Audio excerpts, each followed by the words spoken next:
licensed food safety specialist.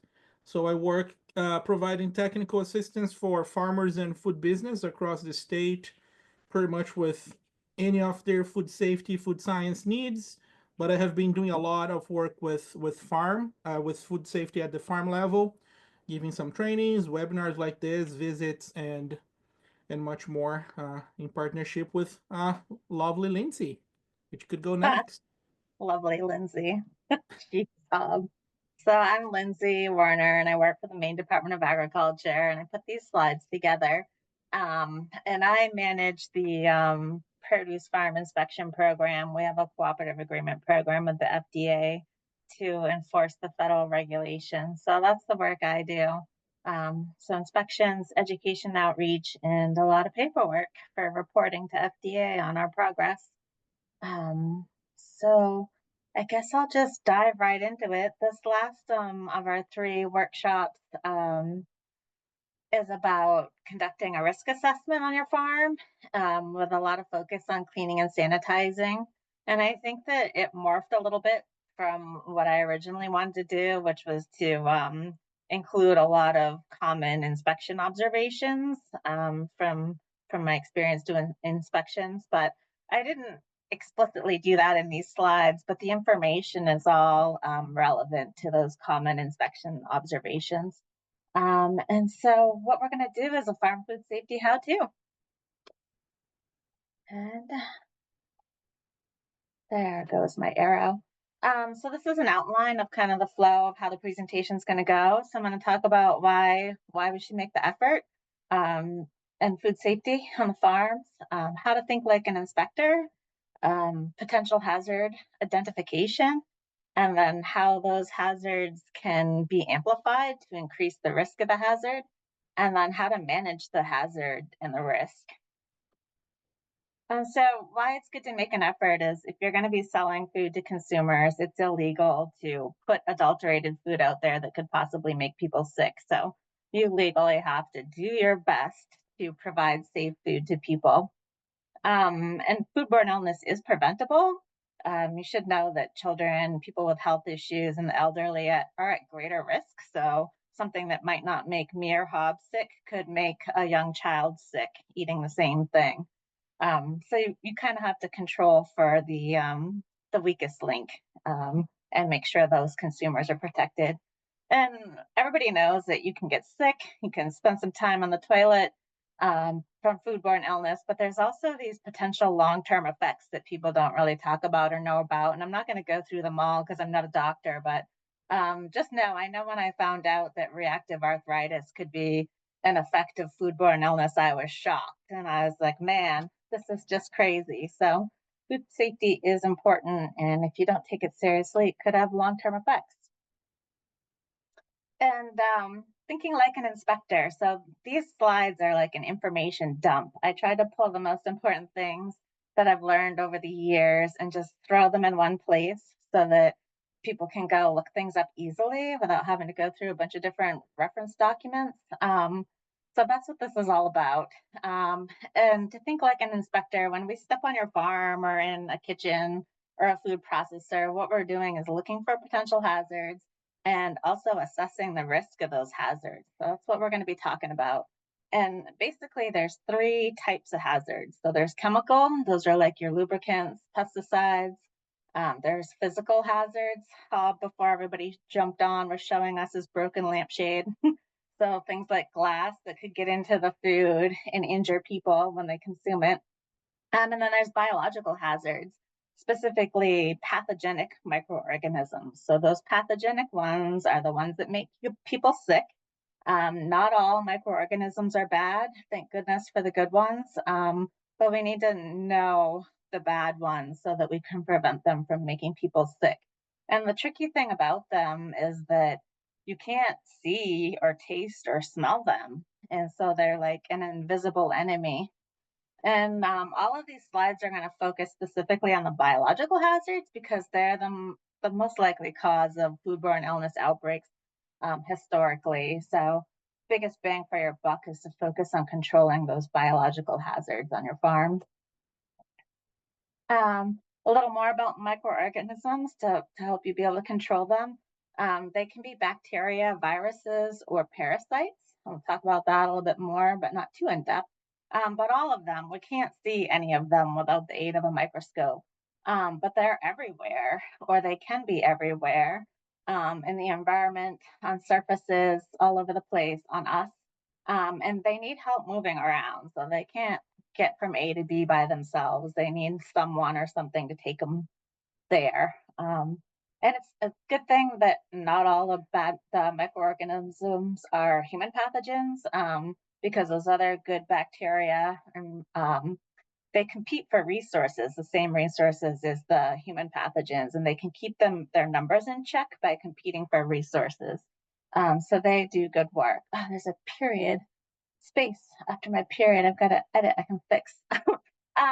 So most likely sources of human pathogens are other people and animals.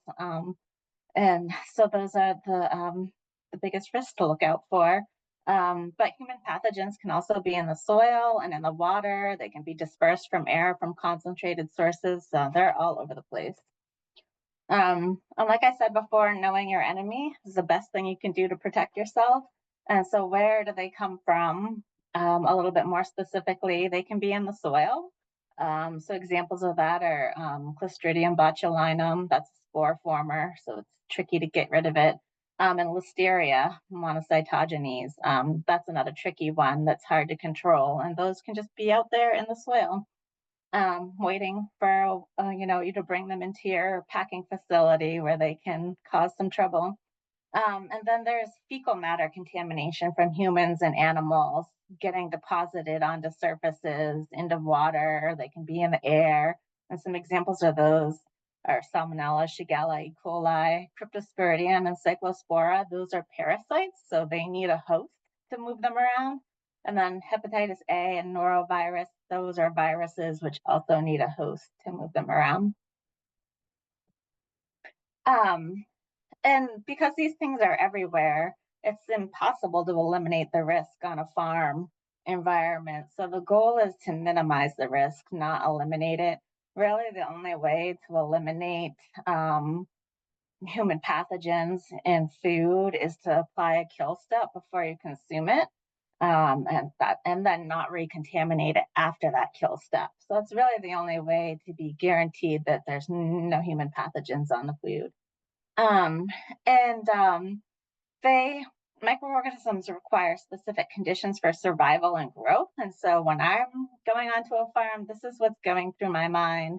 I'm looking for conditions that would be conducive to pathogen growth, so their numbers increase and they're more likely to become a problem. And that's what we're going to go through in the next slides. And that TOM is an acronym used to remember these. You'll see why in a second here. So these are the things bacteria need to grow, whether they're human or the good guys, they're all the same pretty much. So they need a food source. Um, and the outer tissues of produce kind of has protective properties, but once that outer tissue is damaged, the inner tissues of just about all produce are a perfect food source for microorganisms. And then acidity refers to the pH scale.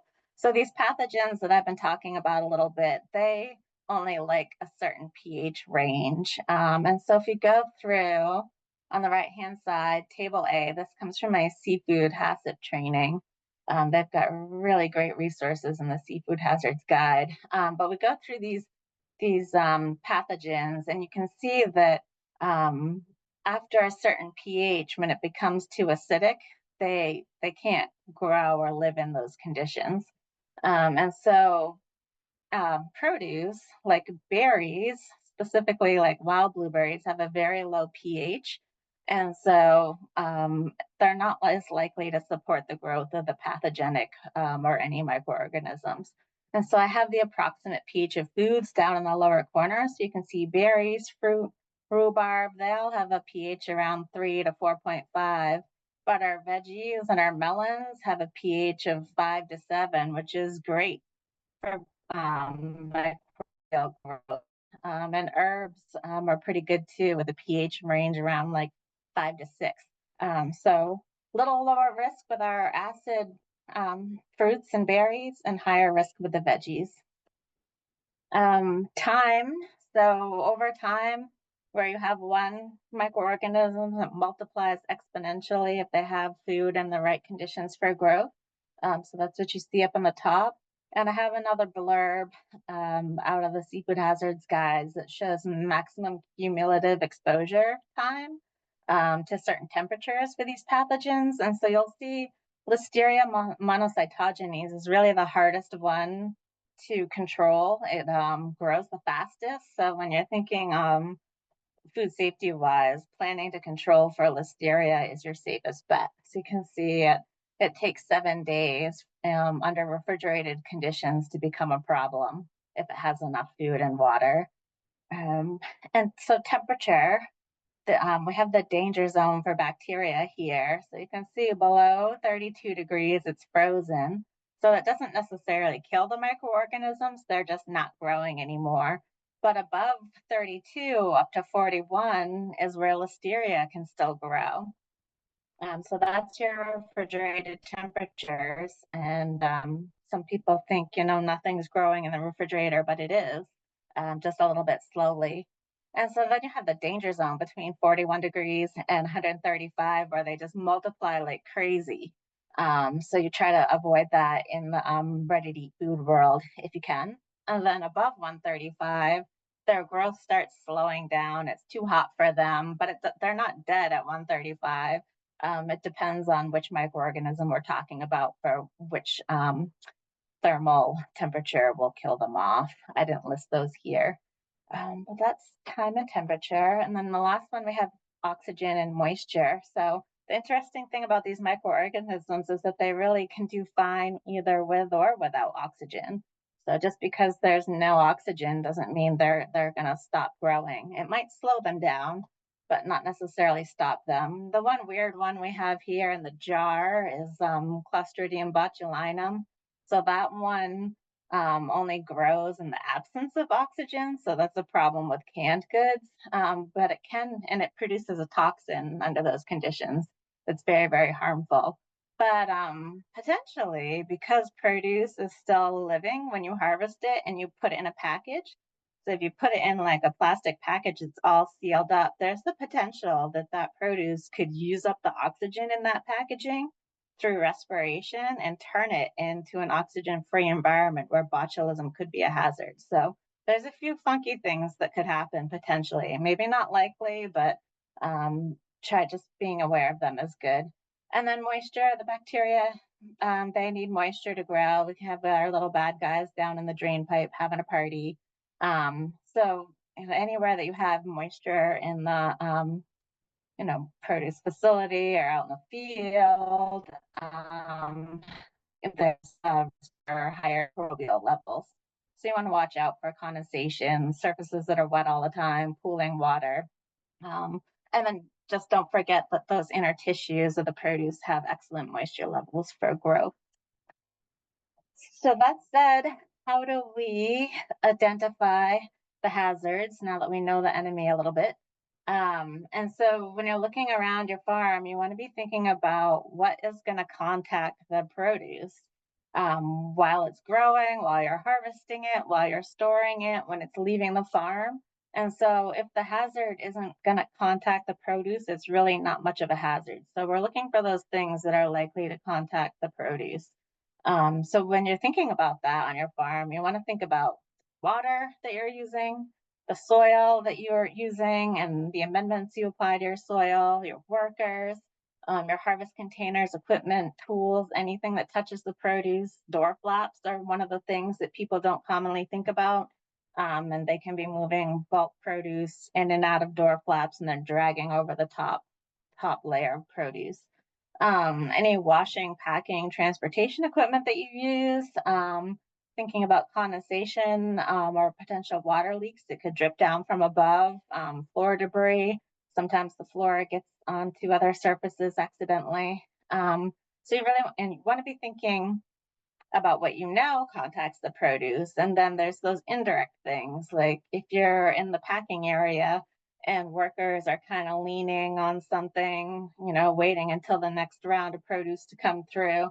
What are they touching while they're handling the produce? Because those could be sources of hazards too. A big one from the kitchens, doing the kitchen inspections, was the side of tables. So, people would rest their hand on the side of the table and it's kind of out of sight and nobody would clean it.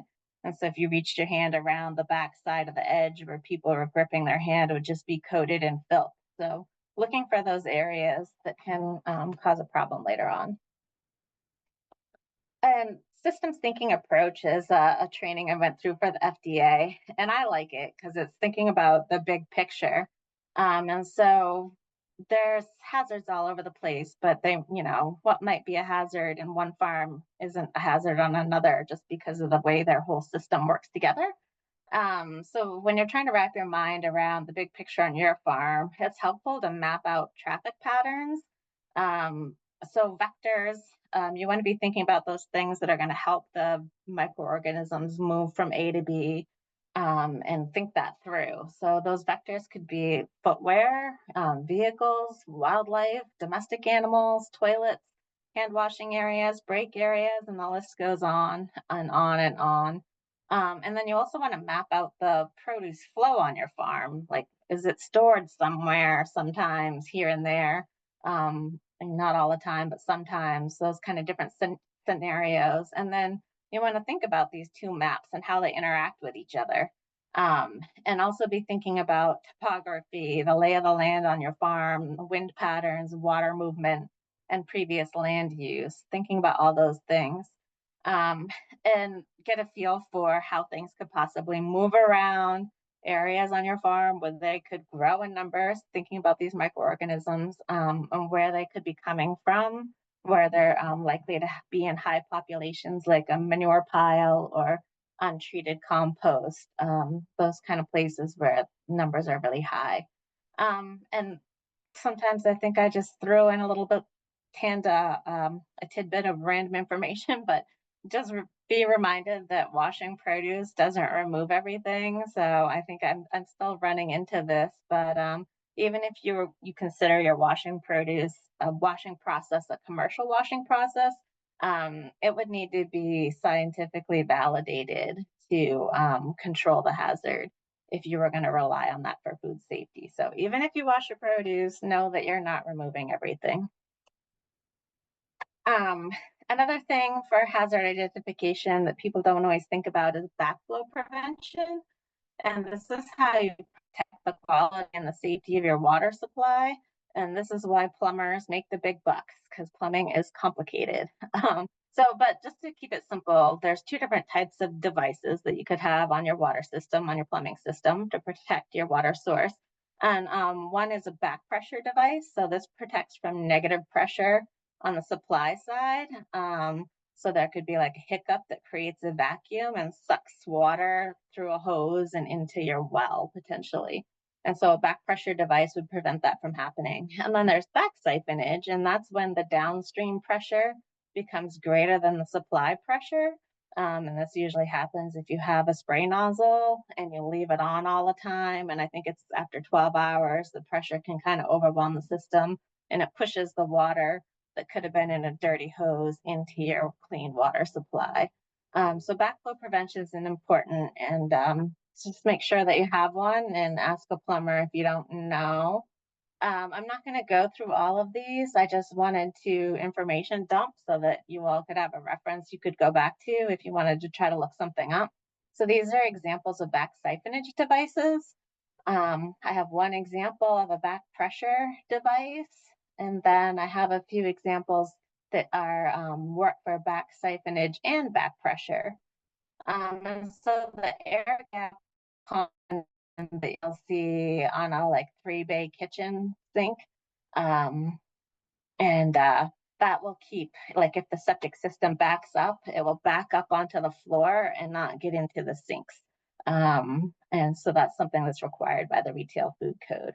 And then the other ones I commonly see if I go back are the hose bib. the middle one there. So a lot of people will put that on their garden hoses, and that works against backside siphonage only.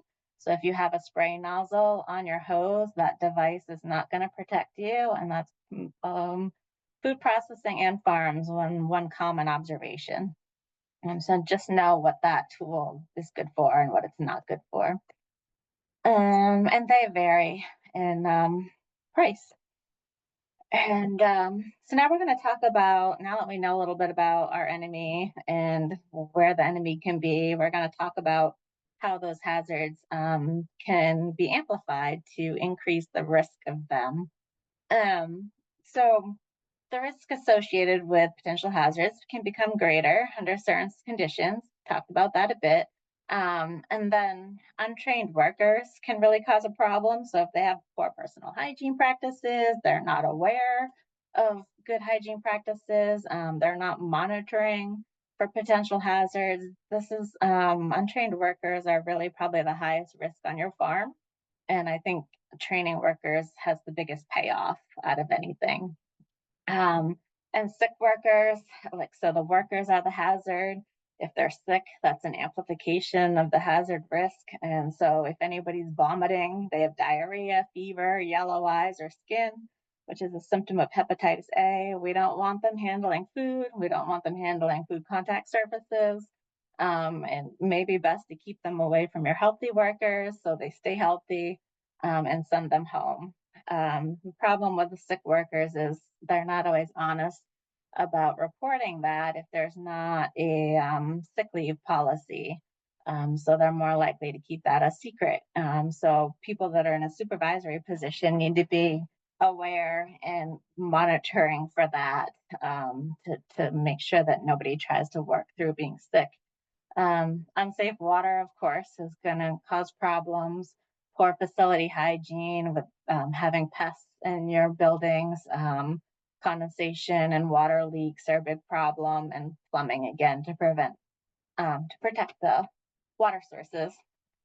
One thing people don't always think about is unassessed changes. So let's say your favorite piece of equipment died in the middle of the season and you had to replace it with a different, different kind of a model, and you didn't fully think through those changes. And if you know how to, clean that equipment appropriately, um, that can cause a problem.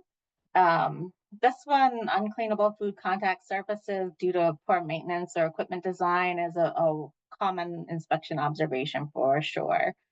So when you have equipment in this condition, it can have lots of sites for bacteria harborage, so they can get established and they can make a little home and they can make a little protective covering for themselves, and they just start living there. And usually there's food accumulation if the equipment's in poor condition, and they can really get themselves established. And we're not going to go through the conditions for Fat Tom again, but those are all things that can amplify the risk. And then there's amplification. Well, certain crops have a higher likelihood of being a problem, riskier produce, and that's because of their crop characteristics. So if the crop grows really close to the soil, it's more likely to get more soil onto the produce during the growing and harvesting process. Staking is common with tomatoes, and then birds like to roost on the tomato stakes, and so you can have concentrated bird feces in that kind of a situation. If there's fields that are low and are prone to pooling water, you're going to have higher microbial counts in those soils. Some crops need a lot of irrigation. So if you're having to irrigate right up until you harvest, those crops are going to be higher risk because of the water quality and also splashing off of the soil. Surface texture, some crops have a lot of surface texture, so they hold on to everything, all the soil particles, and some are smooth. And then handling, all crops are handled a little bit differently. And if you're rough with crops, you can damage that outer protective tissue, resulting in bruising. And so it's really important to handle the crops with care so that you don't bruise them. You'll have a longer shelf life and less likely to have pathogens get into those inner tissues and grow undetected. So I've got a few example scenarios just to kind of hopefully solidify it all. But let's say you have a garden and you allow chickens in your garden and you're kneeling down in the soil while you're harvesting. And then when you get up, you brush the soil off your knees. So in a situation, you could have chicken manure on your hands now, and then everything you touch would just be spreading that around, giving it a chance to become established and grow under the right conditions.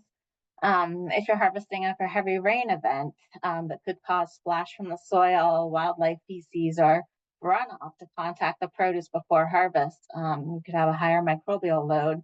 And then to add to that, muddy conditions would likely increase the soil coming into the wash and pack and storage areas.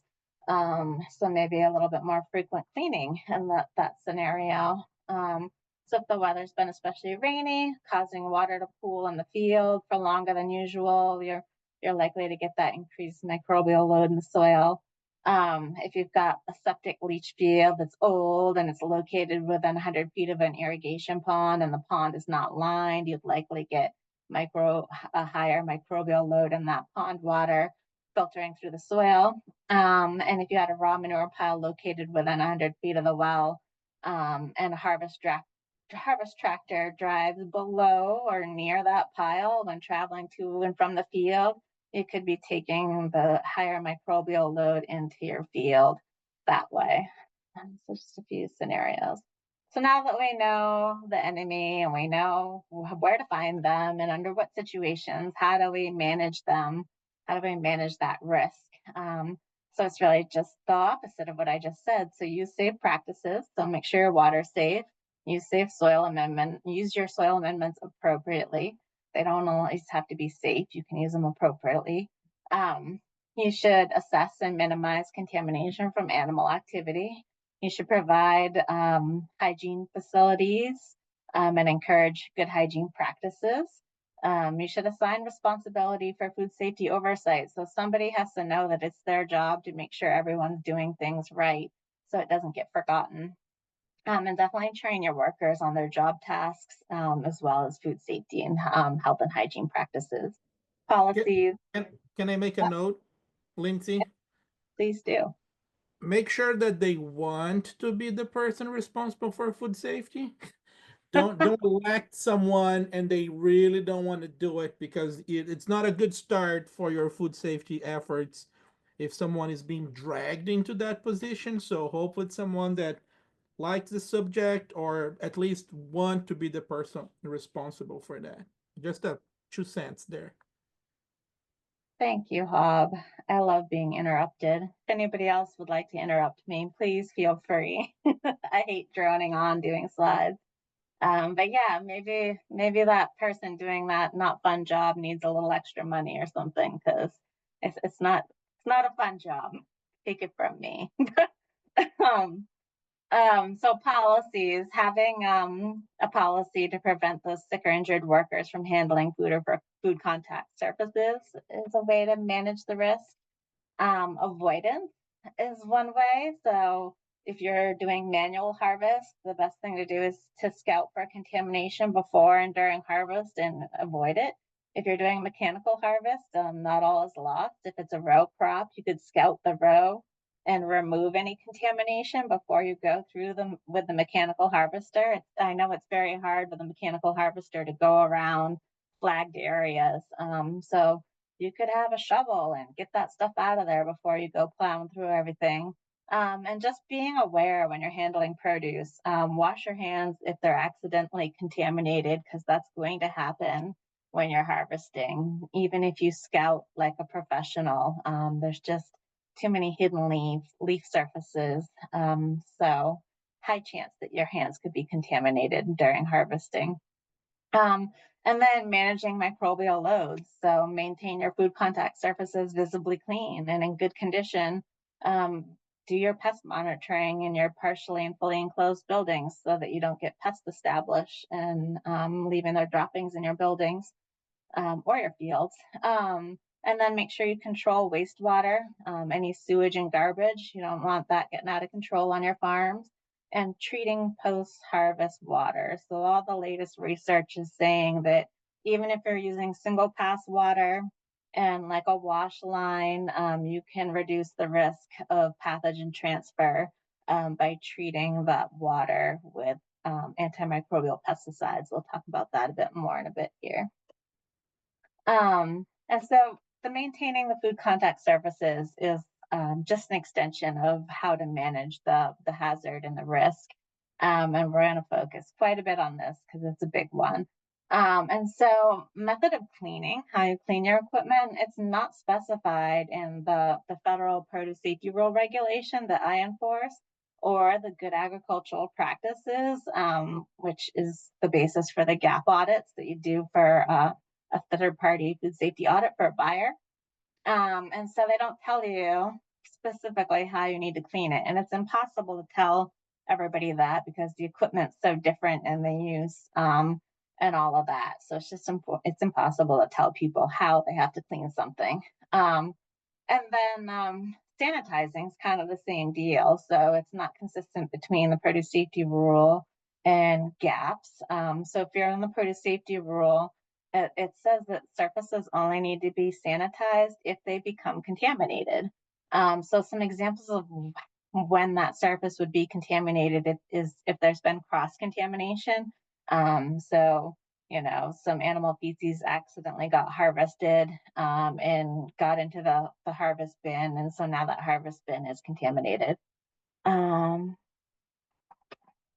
Let me pause and see what the chat says. Can pathogens be detected with a black light? Um, I don't think so, right? Hobbs the microbiologist, so I No, know we not use them for the glow germ, but I think yeah, uh, we use them for glow germs and some exercises where you actually have a compound that glows in the dark, so they're good for demonstrations. And I have some colleagues that they are working on a food safe one that you can smear on equipment to do a training on cleaning and sanitizing that equipment. But actual bacteria, there isn't one. Whenever they invent some, I might be without a job. But so far, it's mostly TV show kind of suggestions that you could do that. So no, unfortunately, no. You can find scorpions with those though, but I don't think it's a big problem here in Maine. Yeah, there's some species of scorpions that they will glow under dark light, but I don't think those species exist here in Maine. I'm from Brazil, and there's a thing that people would do, but not bacteria. Sorry. I think maybe we're confusing people using the black light for the glow germ when we do the hand washing thing. But I think also, I think you can use it to detect rodent urine, because right? Won't that? There might be something like that. Yes, I think there's yes. I can do a little search on that, but it might be rodent urine that you can do it, but not Right. specific pathogens. Yeah. Thanks, Hob. Um, so surfaces can become contaminated definitely through rodent urine and microorganisms, specifically the pathogen ones. So through cross contamination, we talked about that one. And then also increasing microbial loads. So this kind of goes along with how often you clean your equipment or sanitize your equipment. And in the food processing world, they'll do studies on that. I'll hold off on that because I've got more information coming on that. But then contact with crops that are rarely consumed raw. If you, let's say you're growing carrots and potatoes and you don't grow those potatoes and harvest them with the same food safety standard as the carrots and you're using the same equipment, then the potatoes could actually contaminate that equipment. And it would be very important to clean that equipment and sanitize it between using it for potatoes and switching over to carrots. So that's a situation where it's specified that you have to clean and sanitize the equipment to control the hazard. And gaps, if you're doing like a third party audit certificate, it specifies that food contact surfaces have to be sanitized regularly, which is a very loose term, and sanitized before use if stored outside. That's really the most specific they get about it. We're going to dive more into cleaning and sanitizing now. There. So there's two general ways to do cleaning. There's wet cleaning and dry cleaning. Wet cleaning is the most common one, and I've got the steps here. So pre-cleaning is just getting the gross debris off. So you get the big chunks off, and then you rinse it, give it a rinse with so everything's wet. And then you apply your detergent or cleaner, and you scrub to remove all of that remaining residue. And then you have to rinse the soap and the debris away. So you should have a visibly clean surface now. Um, and you would inspect that surface. And if it's, a low light area, it might help to use a flashlight so you can really see good. And then if you have like hard to access areas of the equipment, a mirror could be helpful so that you can see areas that are difficult to access, like the undersides of a conveyor belt. And then after you inspect, if you need to or you're required to sanitize, you would do so then. And then very important to let the surface dry before use. So allowing things to dry out is a great way to control the microorganism load because they need moisture to multiply. So we can contrast that to dry cleaning, and this is kind of applicable to when introducing water would actually raise the risk. And the reason it's not as common is because the dry cleaning sanitizers and equipment are more expensive, but they might be applicable to some farm situations. So I wanted to include them here. So basically, you're cleaning and keeping the surfaces dry the whole time. And so you would kind of like get the big chunks off with a pre-clean, and then you'd go back in and do your detail cleaning, and then you'd finish that off with a final cleaning. And then you'd do the inspection, same as for the wet cleaning.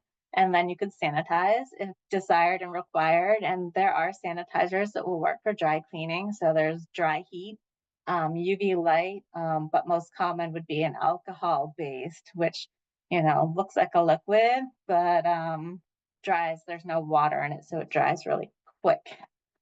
Um, and then there's special tools that can be useful for dry cleaning: brushes, scrapers, a vacuum with a HEPA filter on it, and then compressed air. You could be blowing debris off of surfaces. And then a new one for me was abrasive blasting. So this is like a machine that it's like a pressure washer, but it's using dry ice or calcium carbonate or sodium bicarbonate, and it kind of blasts the surface clean that way. So all this stuff's pretty expensive. And looked like Hob, you were taking care of the chat. You're following up on our rodent comment. Thank you. Oops, now I've got to click my slides again.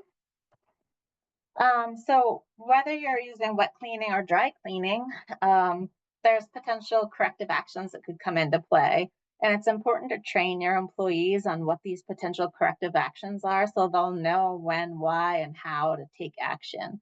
And then obviously retrain them as needed. If there's changes in policies, product flow, traffic patterns, equipment, anything changes, make sure everybody knows what to do. So some potential corrective actions could be re-cleaning a surface. So maybe the prior cleaning was inadequate, or you're having a lot more mud come into the packing house than in normal conditions. And so you have to re-clean more frequently.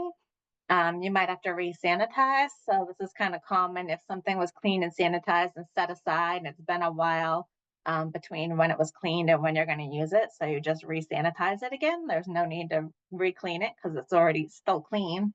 But re-sanitizing just to be safe.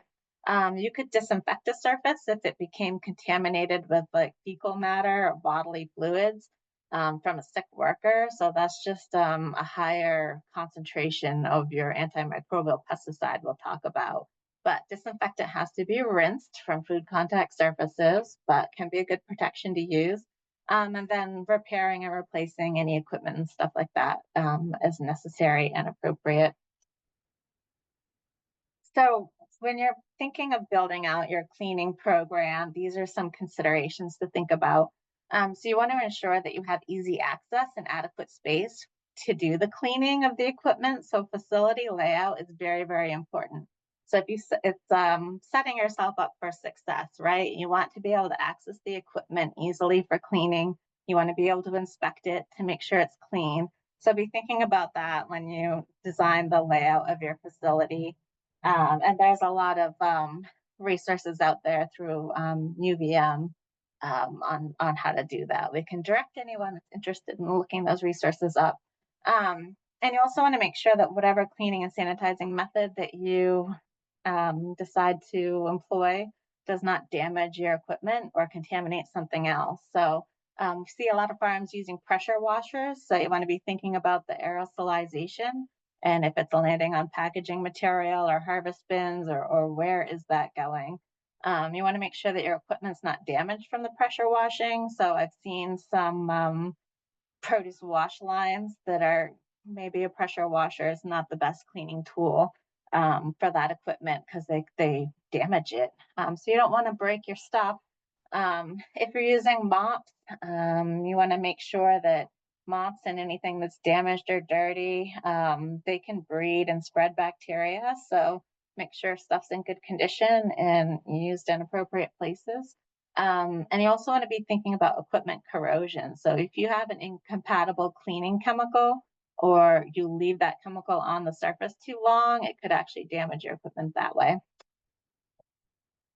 More considerations for cleaning. It's very hard to clean a food contact surface that has crevices where soil can accumulate. So you want to be keeping an eye out for those spots on any equipment you're using where, I mean, even if it's a teeny tiny crack, these microorganisms are so small that a tiny crack that's barely visible is like the Swiss Alps for them, and they can get established down in there and start collecting food and cause a problem in teeny tiny amounts. Wood is not the best food contact surface. It's not prohibited by the produce safety rule, but just be mindful that wood is probably best in dry situations where it's not getting wet all the time. And know that you can't sanitize wood because it's so porous.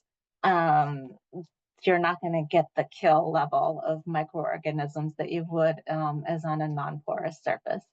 And then biofilms, that's kind of like you can have dry biofilms too, which is kind of new for me, but normally it's the slimy stuff that you see build up. I think the example is the dog's water bowl. You can feel the slime that builds up in the bowl. So that's a biofilm, and it protects microorganisms and gives them a place where they can have a food source and start growing, and then little bits of them can break off and spread all over the place.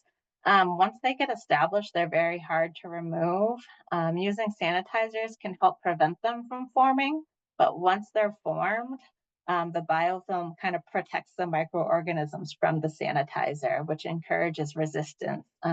So the key is to not let them build up, and more frequent cleaning will do that in using a sanitizer. And also consider your wastewater drainage capacity, especially if you're using wet cleaning, like where is that water going? Make sure you're thinking about that in your facility layout so that you don't have pooling water causing a problem.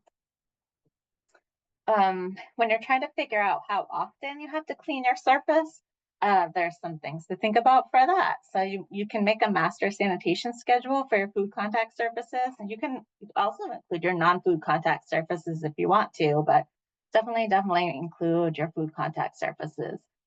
So depending on what the surface is and how it's used, it could be cleaned every few hours or maybe once a day, depending on that use. So if you have a heavier soil load, and that soil is wet, it's a wet environment, you're likely going to have a higher microbial load, which would require more frequent cleaning.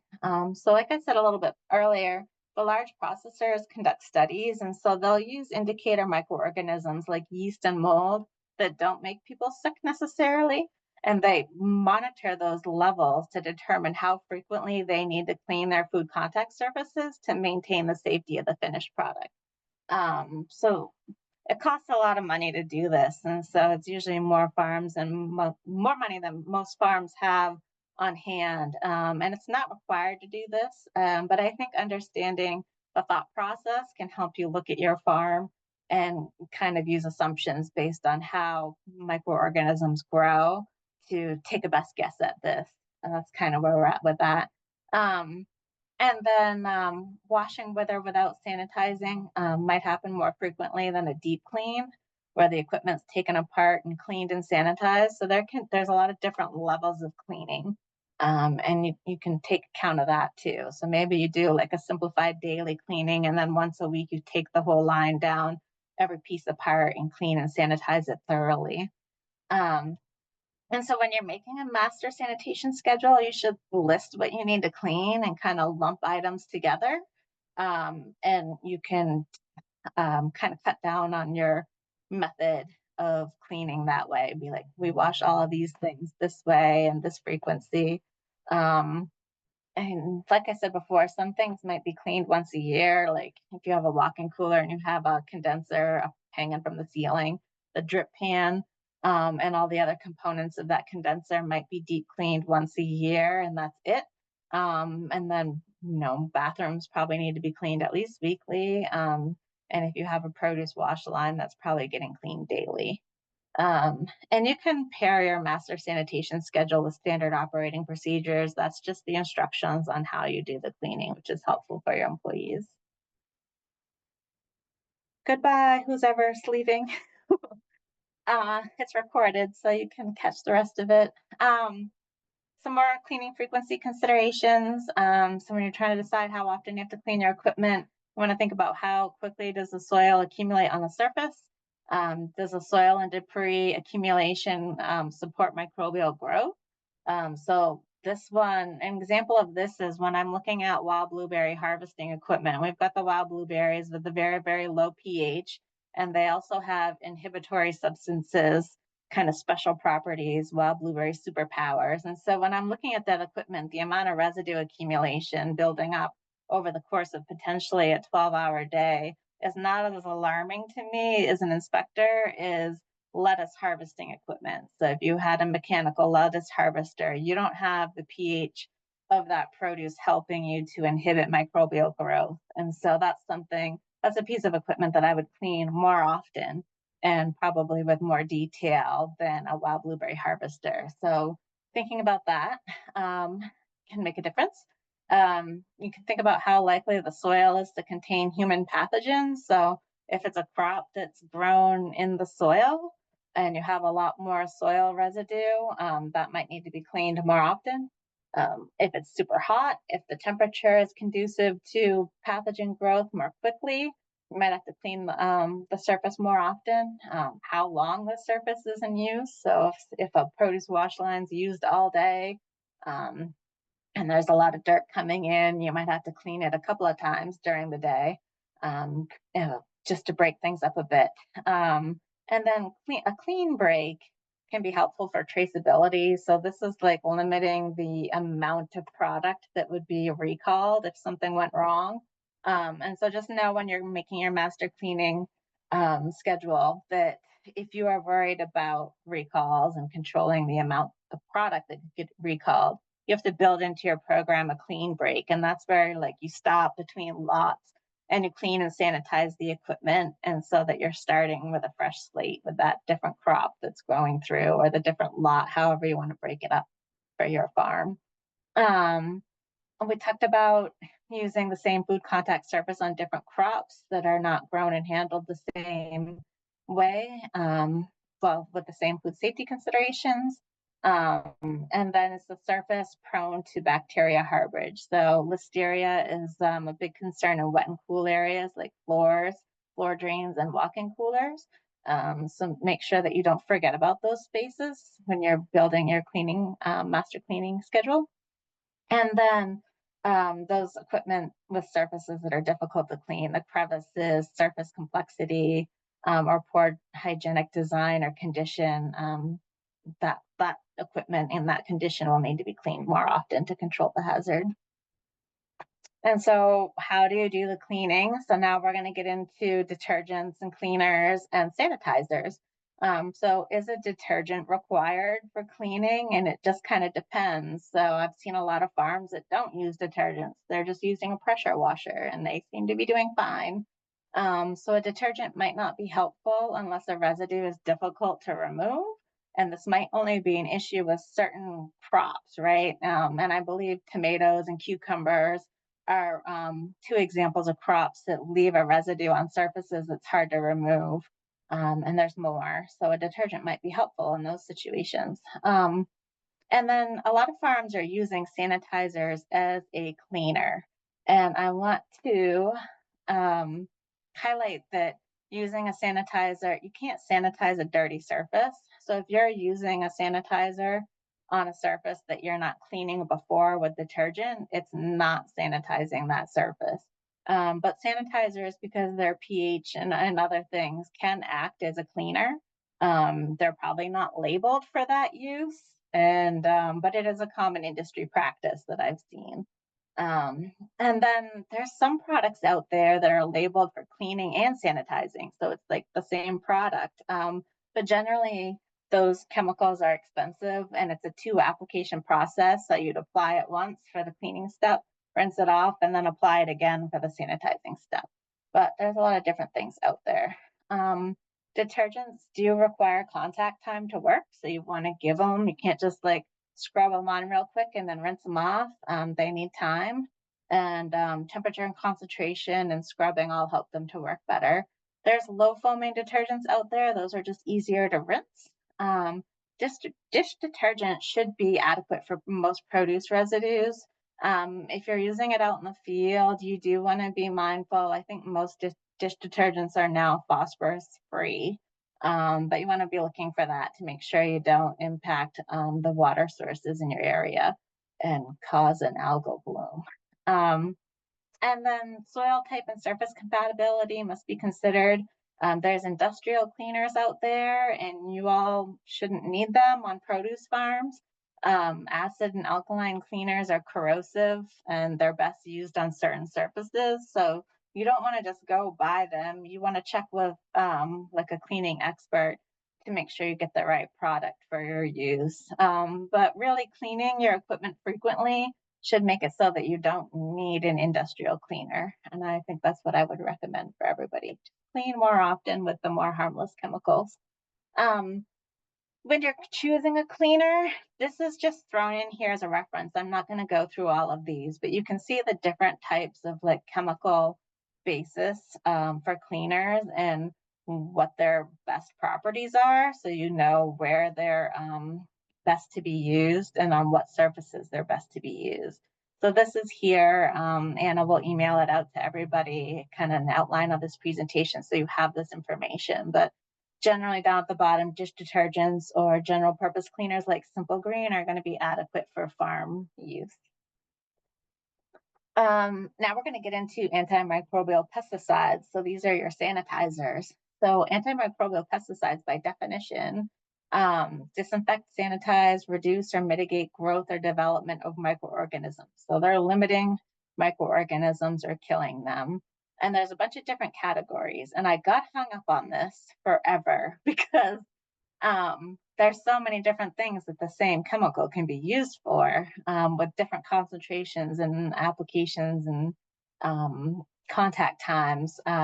So ironically, pesticides, they are also growth inhibitors. So if you look at labels, you'll see that some of them can be applied to crops to extend shelf life and storage. The sanitizers are where we're going to focus. So these reduce bacteria remaining on hard, non-porous surfaces that have been cleaned with detergent beforehand, and they reduce them by a specific amount within 30 seconds. And this is what the requirements are for it to meet the definition of a sanitizer. Sanitizers don't need to be rinsed. The EPA and I don't know if the FDA, I think it's just the EPA assesses them to make sure that they're not being consumed at a level that would make anybody sick just by the contact of the surface with the food. And then there's those disinfectants, same chemical, a little bit stronger is a disinfectant, and that can kill the bacteria, but also viruses and fungi, but not necessarily bacteria spores on hard porous surfaces. So it's usually a little bit stronger and needs to be rinsed from food contact surfaces depending on the chemical. Some of them don't need to be, just to be totally confusing.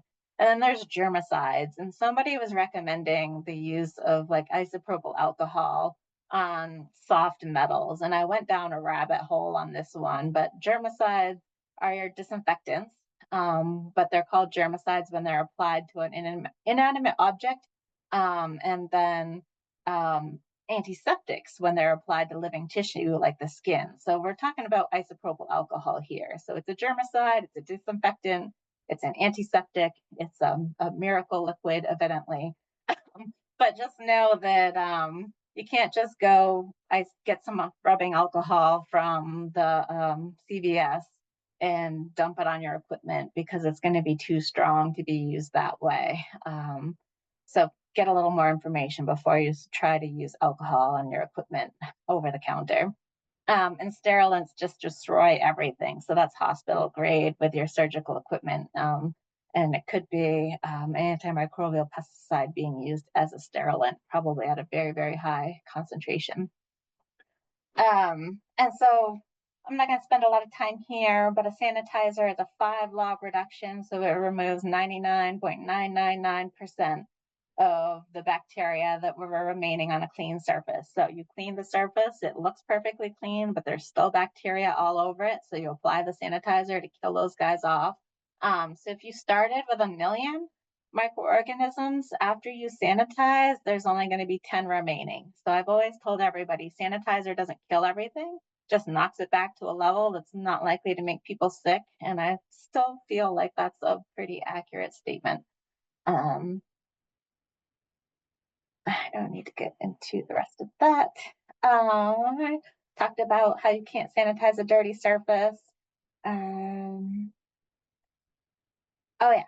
So, also, when you're sanitizing, the reason that the surface has to be clean, visibly clean, before you can sanitize it, is because if there's any soil or organic matter remaining, that will bind up the chemical, reducing its effectiveness. So, this is pretty common when you're treating wash water. You might have to keep adding more sanitizer to keep it at a effective concentration or replace the solution. And then also, we're going for a 5-log reduction, but if you started with a super high microbial load, that 5-log reduction might not be enough to keep people from getting sick. So that's why you've got to use it right. Um, so treating water with antimicrobial pesticides. This is so you guys can get an idea on different ways to treat the water, post-harvest water, if you would like to. I'm not going to spend a whole lot of time here. It is recommended that you treat the water even if you have a single pass spray bar. You're trying to keep contamination on one piece of produce from spreading to all the other pieces of produce in the vicinity via the water. So that's what treating the water does. And there's different ways to do that, whether you add it manually or via an injector. And you could set up a system like that on your own if you do enough research into it. I will say that if you're using recirculated water, historically people have used bleach, and that's a very bad idea because there's so much maintenance of the solution and monitoring the pH of the water. So the industry is moving to peroxyacetic acid, or PAA. It's a little bit more expensive, much more easy to manage, more environmentally friendly. So be careful about using bleach. You're not going to see it labeled for use as a produce wash water treatment anymore. It'll be tricky to find that. So these are some different types of sanitizers, the common ones. I'm not going to go into their details. You'll have that information when it gets emailed out to everybody, but there's bleach. Quaternary ammonia compounds are not common in the produce industry, more so in the retail kitchens. Peroxyacetic acid, the PAA, is more common on the farms because it's more environmentally friendly, I think, anyways. And then there's the more expensive ones like alcohol and chlorine dioxide, iodine, and hot water, steam, and dry heat. Lots of different options for sanitizing. If you're using a sanitizer because it's a pesticide, the label is the law, and the labels are very, very confusing. I've gone down another rabbit hole of pesticide labels lately, and it can get out of control quickly. So I think part of the reason they're confusing the labels is because the pesticides have so many other uses than just as a sanitizer. Um, and then they also will be, their use will be specific for a use site, and then like what microorganism you're trying to control. So where and how, well, how is more tied to protecting human health and the environment. I think my next slide is on. controlling the which microorganisms they control. But know that the pesticides intended for direct or indirect food use, they're subject to the I can't what's the FD&C Act. It's a federal law. And so the EPA will establish clearances on tolerances. And so if there was too much of a residue that exceeded the tolerance, it would render the food adulterated. So they have looked into this and studied extensively to make sure that if you use it appropriately, it's safe. If you don't use it appropriately or not following the label, it is not safe for the food, and you're potentially putting adulterated food into the market. So this slide just goes over a little bit about the different uses. So there's direct food uses, indirect food uses, and non-food uses. And I put some examples up here so you can kind of pick them out of the labeling. So a direct food use for agricultural purposes is crop irrigation systems. Indirect would be crop greenhouses, food storage premises, and food contact surfaces is an indirect surface. And then I went down to like aquatic areas. So you can have non-food lake ponds. Usually they're treating for algae and not microorganisms public health concern. And then indirect, you could use, I thought it was interesting that an aquatic area indirect food uses cranberry bogs or rice paddies. So there's all different ways that these pesticides can be used on the label. And so for this, I took Sanidate 5.0 just to highlight some of the differences for the same chemical. And so here we've got general disinfection versus sanitizing a food contact surface. So if you look at this, you can see that disinfecting is controlling different microorganisms than sanitizing. You'll see that the concentration of the disinfectant is much higher than the sanitizing concentration. And you can see that I don't have it on this one, but usually the disinfectant will say rinse from food contact surfaces. And here I have Sanidate 5.0 versus Sanidate 12.0. So Sanidate 12.0 is the first pesticide that's approved for controlling pathogenic microorganisms in irrigation water. And ironically, it's not registered for use in Maine. I don't think that's going to be a problem because I don't think anybody in Maine should have to use this. But I show right here the 5.0 versus the 12.0 so you can see that one being used in irrigation water is only controlling like algae, and then the other one's controlling those microorganisms of public health significance.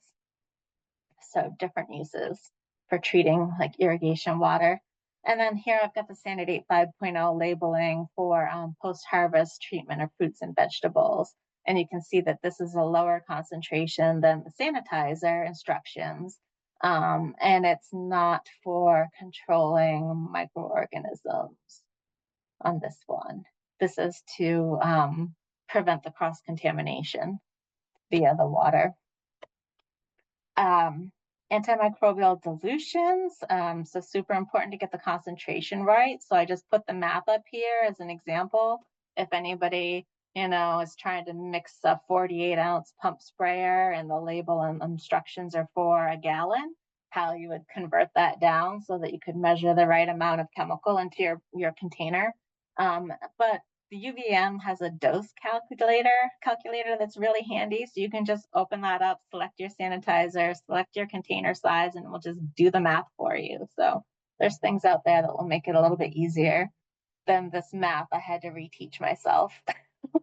When you're diluting chemicals, it's important to do it safely. These are concentrated chemicals and they can be harmful for you. So wear some personal protective equipment. Make sure you have a high eye wash station nearby, wear goggles, have chemical resistant gloves, a face shield, boots. Dispensing tools can make it easier to get the chemicals out without spilling them. So there's spigots that you can put on the big concentrated jugs or a pump, so it doesn't drip all over the place and spill on your skin or your feet. And make sure that you confirm the dilution with test strips or titration kits. So it's just a good double check to make sure that your dilution was accurate and the concentration is not too strong. I will skip through this little bit. There's a few handy things. So using pesticides in Maine, there's the EPA registration number on the pesticide. And if you plug that into the EPA website, you'll pull up the master label, which is all possible uses of that chemical. But that doesn't mean you can use that chemical in that way. And so the Maine Board of Pesticides Control registers all pesticides that can be used in Maine. And so they do their own separate registration of the container label. And so the label that you have to follow to be adhering to the laws is the container label. So there's a way around that. If you can get a technical bulletin sheet approved by the EPA for a product, and that will allow you to use it as the master label indicates. That's not on the container label, but there's some paperwork involved. So there's a national pesticide information retrieval system. So it's a website, and you can just click Maine, and you can search all of the pesticides registered in Maine. So just know that you need an applicator license if you are using pesticides and you sell more than $1,000 of produce annually. Even if it's a minimum risk pesticide, if it's an organic listed pesticide, you still have to have an applicator license unless you're only using it to sanitize food contact surfaces, and then it's not enforced. This is another, oh no, this is not UVM. This is the Produce Safety Alliance, and they made a tool that's really great for finding sanitizers common in the produce industry. And so I just followed like one line across for Sandidate 12.0. So it's a great spreadsheet, gives you the EPA registration number and the different uses that that chemical is approved for, and then who sells it and distributes it. So really great resource for finding a sanitizer. You might be able to shop around and find something cheaper, and this spreadsheet could help you do that. When you're looking to apply chemicals, having the right tools is going to help. So spray bottles, you could go to Home Depot and get one, but it might not have the right components. So the cheap ones don't have like inner components that can withstand chemical exposure. So going and getting those industrial tools that are kind of used in industrial food processors, that equipment's going to hold up a lot longer. And so at the end of this presentation, I have a list of equipment and chemical suppliers to kind of give you some ideas of where you can go find that better equipment. There's manual pump or compressed air sprayers or foamers. So you could like pump up a container and kind of compress the air manually and spray your sanitizer solution, which might be much easier than squeezing a spray bottle nonstop for larger pieces of equipment. And so I have some tips. Foamers can be added to increase the contact time of a sanitizer or disinfectant, which can also act as kind of a cleaning step. Debatable about who you talk to, but there's different equipment that can help you apply that stuff. There's wipes. If you're going to use like sanitizer wipes, make sure they're labeled for food contact surfaces for sanitizing. Otherwise, they're not approved for that use. There's brushes that you can get the really good ones that will last longer, made by Viken or Remco. Want to make sure like you can increase the cleaning capacity of your chemical by increasing the solution temperature. So temperature can help. Again, get those sanitizer test strips or titration kits to make sure you're doing things right. And if you're going to use an automatic dosing system, make sure it's calibrated and then you're monitoring it so that it's doing the right concentration. And then food contact surface tool tips. So make sure that all of your cleaning tools that you keep them clean. So you got to clean the cleaning tools, and you've got to make sure that they dry out. You want them to dry and not stay wet all the time. You want to inspect them for cleanliness and condition and replace them as needed. You don't want to use food contact surface tools on non-food contact surfaces. So try to have them dedicated, designated for food contact surfaces if they're used that way. And then store them where they're not going to get contaminated or misused. So keep the bathroom cleaning tools in the bathroom, away from the produce wash line. And don't store your food contact equipment tools contacting the floor. I've seen that quite a bit on inspection. So have a clean storage location for those where they're not going to become contaminated between use. And definitely having a designated place to store the tools will prevent that contamination from being more likely. So here's the chemical suppliers listed out. This is not a comprehensive list. It's just to give you guys an idea. So I've got kind of the most common test strip manufacturers, some chemical distributors that I'm aware of in Maine. I'm sure there's more, and then chemical manufacturers. Some are nearby. Here's the equipment suppliers. Some of these also sell chemicals. So you'll see in bold Granger, RS Quality, and Nelson Jameson also sell chemicals. And Nelson Jameson's a good one. They sell a lot of cleaning equipment. So they sell Lafferty dosatron, the Foamit manual pump sprayers. They sell all the different dispensing equipment. So it's a fun website to peruse for me, anyways.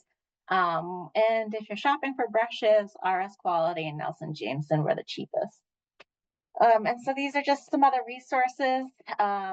The UVM has the hygienic design blog, I think it is. Chris Callahan does a really great job with that, telling you how to assess your equipment for hygienic design. They also did the scrub project, so they have tons of resources on best like cleaning brushes for produce farms, so many good things on that scrub website. I talked about the PSA sanitizer tool. If you like to watch YouTube videos, the Plant Science Food Safety Group has a good channel. If you want to do the next level of cleaning and sanitizing education, you can go take a food processing course. Hob has one. He can let you know about that. If you want to do some research on industrial information, Food Safety Magazine and Quality Assurance Magazine has kind of some of the new up and coming cleaning and sanitizing technology advertised there.